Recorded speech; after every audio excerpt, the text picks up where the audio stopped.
à produire et diffuser des contenus touchant un large public.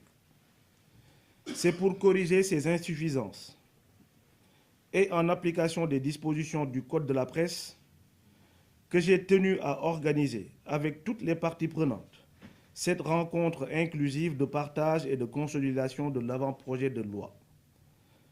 L'objectif principal est de parvenir à un consensus sur les grandes lignes d'une nouvelle loi qui intègre l'ensemble des supports de diffusion physique et en ligne destinés au grand public, tout en veillant au respect du droit de chaque catégorie sociale à des contenus de qualité, respectueux de l'éthique.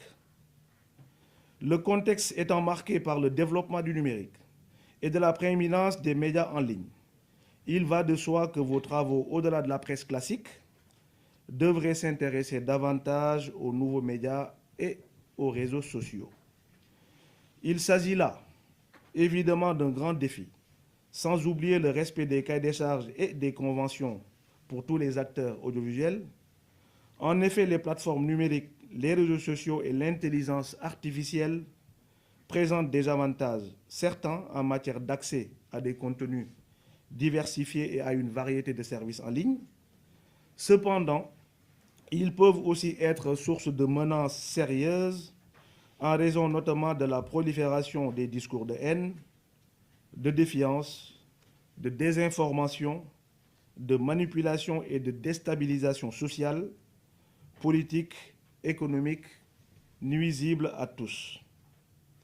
Dans ce cadre, la réglementation des réseaux sociaux, le Sénégal entend tirer profit des bonnes pratiques et initier une démarche régionale face aux GAFAM à travers une étroite collaboration entre les différents régulateurs.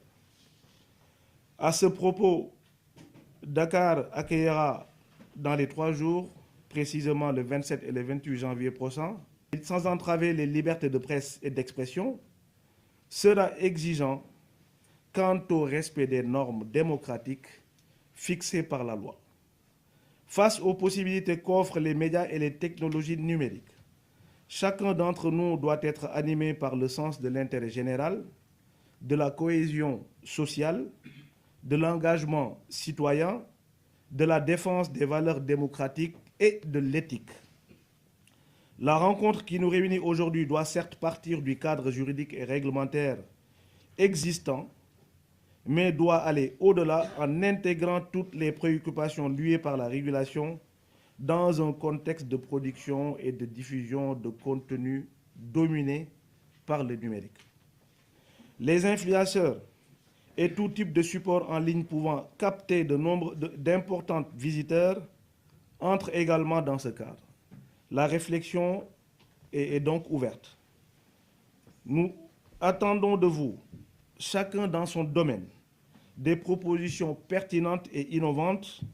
Nous ne doutons pas de la réussite que devrait connaître cette rencontre au regard de la qualité de la représentation, tant du côté des services de l'État que des acteurs, des médias et des experts.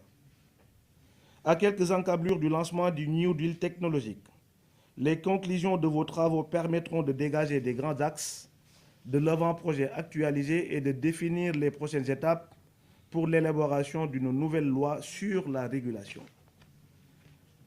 Mesdames, Messieurs, c'est sur ces mots que je termine mon propos en souhaitant une pleine réussite à vos travaux et déclare ouverte cette journée de partage sur l'avant-projet de la loi relative à la création d'une nouvelle autorité indépendante de la régulation des médias au Sénégal. En vous souhaitant à toutes et à tous une belle journée et vous remercier.